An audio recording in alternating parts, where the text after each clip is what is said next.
What's going on, everybody?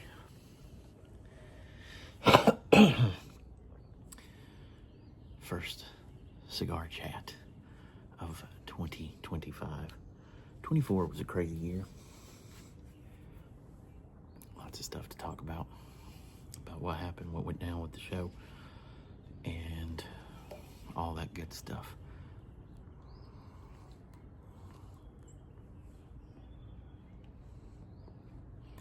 I addressed some of that in a post here on YouTube or on my YouTube page. You can go and watch that later if you feel so inclined. But just to give you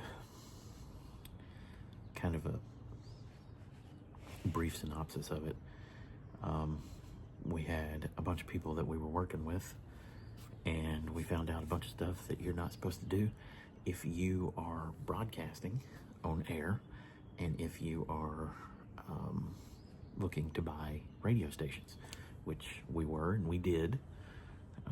So we learned a lot of bumps and bruises.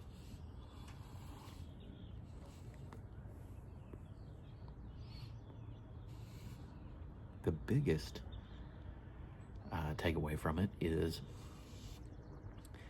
you cannot have a felony and broadcast on radio as a broadcaster. Now, I believe it's still acceptable for somebody to come in as a guest, but that was a lesson learned. Not that I'm not the one with the felony, just saying. And this is from my own personal brand, which I hope to have launched soon. Good Nicaraguan leaf.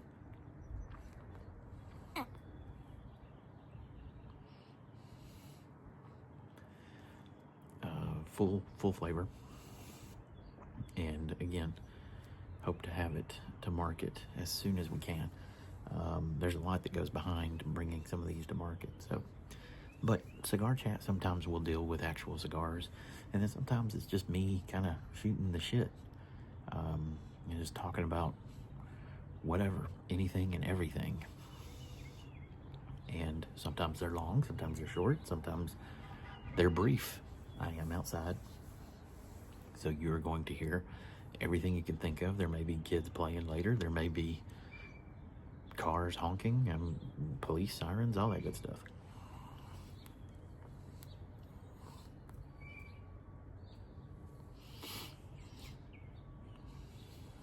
And I am no doctor, but these things are some of the things that help me unwind. I'm not telling anybody else to do it. I'm not promoting bad habits, so hopefully I don't get YouTube strikes or a strike wherever you may be watching this video. Cigar talk, like I said, is just shooting the shit and just talking while I enjoy a cigar. You might say, well, how's that different from everything else you do? It's really not. If I'm being honest with you, it's really not all that different. Usually I'm out here enjoying a cigar and shooting the shit with you. But some things I specifically save for the longer chat of cigar talk. So, real quick, in October, we kind of put the show in a hiatus and shut things down. I dismantled a lot of my studio. I still have the studio.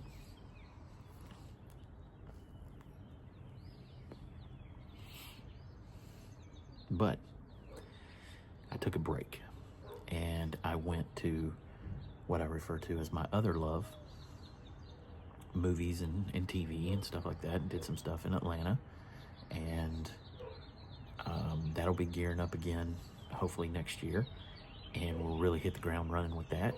But I don't have to put radio on pause again. So that's good.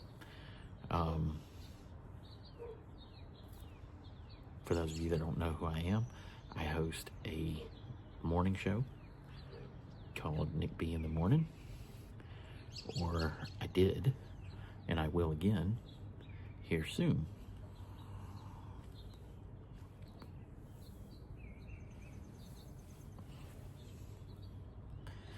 we're kind of redoing the studio. Gonna bring, my producer has agreed to be part of the show, so she will probably be off camera, but she will be chiming in and be part of the show as much as she can.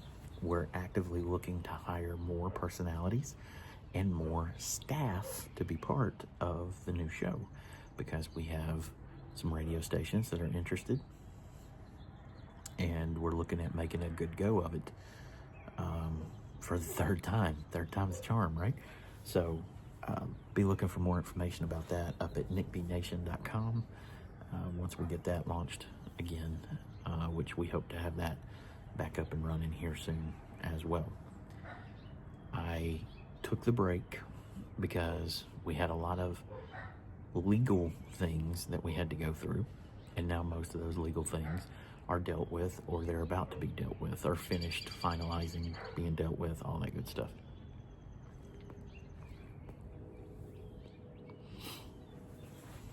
Now, when I first got into radio, I was on a rock station very late at night, and it was called Lobo at Night.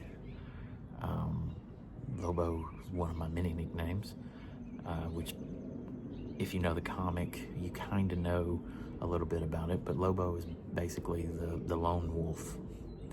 And I still had hair. I had long hair, and I really cut my teeth, so to speak, in the rock radio world.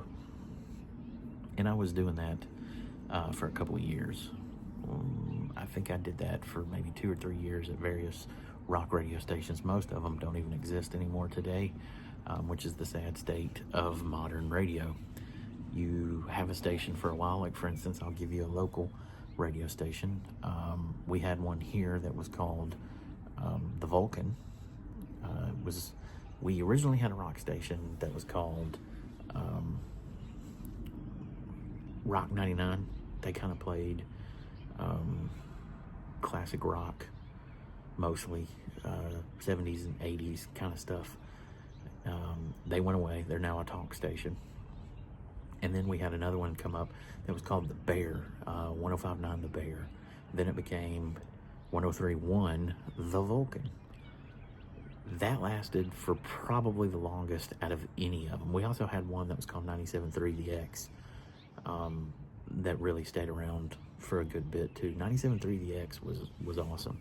Most of the rock stations that I worked for were either in the Florida market or the Georgia market. My first show was in Florida as Lobo, and then I simulcast it from home because a buddy of mine's family owned the station. Same thing that happened in Atlanta. So I started as Lobo, then I became Radioactive, and Radioactive in Atlanta ended up getting a morning show, and that's kind of where I've been for the last good 20 years, I think. On and off, of course, because again, it's radio, and radio business changes, but Radioactive in the morning, or the Radioactive show, was very popular in Atlanta on what I believe is now Star 94, but back in the day it was Mix 104, I believe.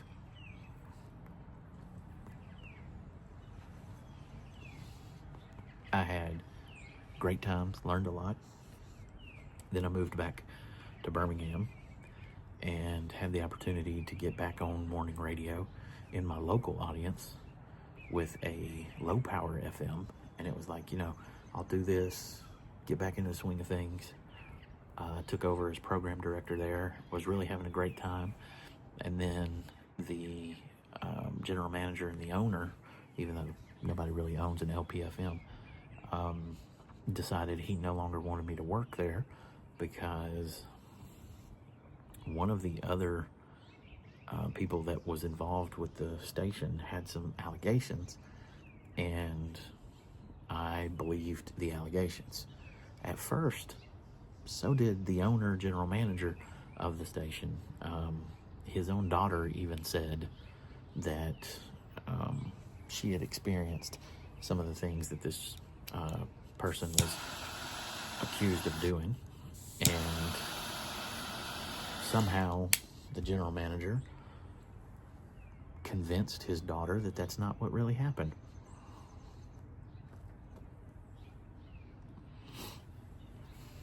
Because he was friends with this gentleman. Now, at the same time, I was in the process of trying to purchase the station or take over the station. You don't really buy an LPFM because you really can't, but you can take it over. And we had come to an agreement to do that.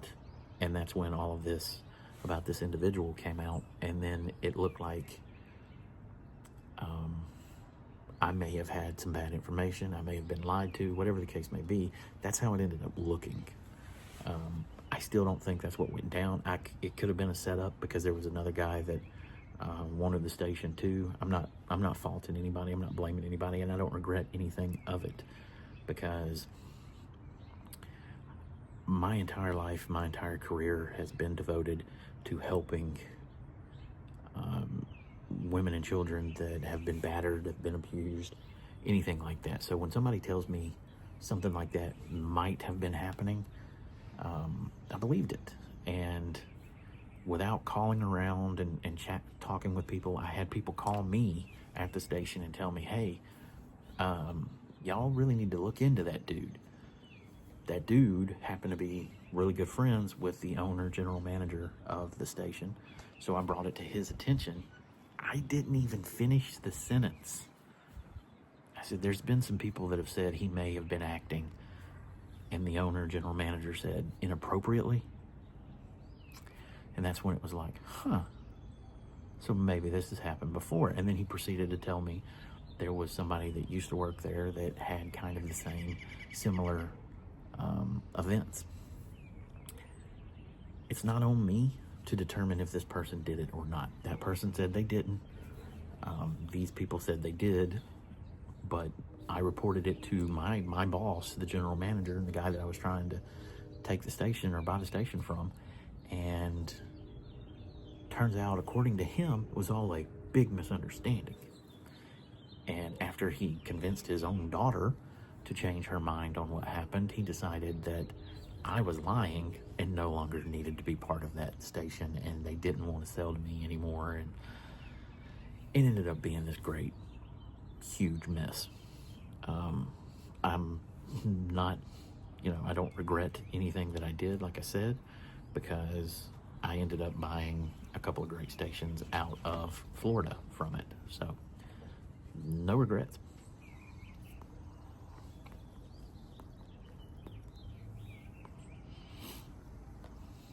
But that was our home station. And since it was our home station, we broadcasted everything from there. I didn't own any of the equipment. The equipment was all owned by the radio station. And when it was taken away, I had no way of broadcasting, but I had contracts with other radio stations that were picking us up. So it was my ass on the line, and I had to go and do what I could to save those relationships. And I did. And then when I was done with that, I kind of took a small little break from it, and then got my own spot and started back up. And that's when we named the show Nick B in the Morning. I think it took me about 2 or 3 years, or 2 years, 2 or 3 years, can't remember, sorry, to come back, and started going by the name Nick B. It was the Nick B show at the station that I was trying to buy the LPFM. And we just carried it on and called it Nick B in the Morning. I was able to bring back one of our original cast members by the name of Courtney G, and she rocked it with us for a good year with little to no issues. And then going into our first full year, almost our second year, she started not showing up, and we started having issues where she wasn't coming in to the show, and we were still building back and trying to get the money coming in so that we could start paying people and everything. Most of us that were working on the show were working for no money or very little money, but we were building, And that's kind of what you do. I had invested all my money into buying the equipment, buying the office, fixing up the studio, getting everything ready. And then in return, we build the show up, we get some syndication going, the money starts flowing in, everybody starts getting paid. We put a lot of money into it. And when I say we, I mean me and my family. And we launched Nickby TV, which is something that I've always wanted to do anyway, which was like our version of YouTube, because sometimes YouTube can censor you if they don't like something you say. It's their platform, whatever. So we created Nickby TV in case we lost YouTube or any of our other socials.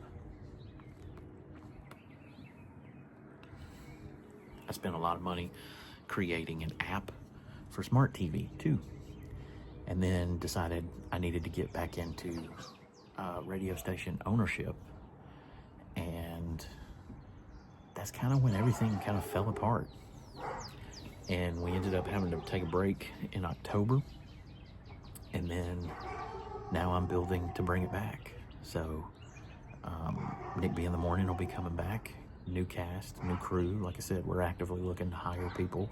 I'm sinking a good amount of money into it again, and getting ready to do it. We have 10 stations that are interested in us.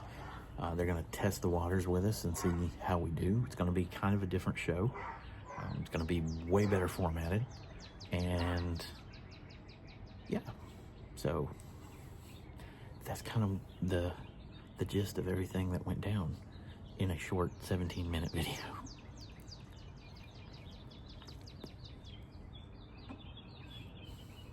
I'm gonna finish enjoying this with my cup of coffee. Enjoy the gorgeous day. It started out cold, which is why I have my jacket on, or cool, not cold. We're getting into the warm weather again, so more cigar talk will be coming. But for now, hug loved ones each and every day, because you never know when the good Lord will call them home. For every dark night, there's always a brighter day.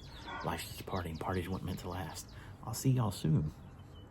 I'll be rocking with you again here soon. Download the Nickby Radio app right now. It's free for iOS devices.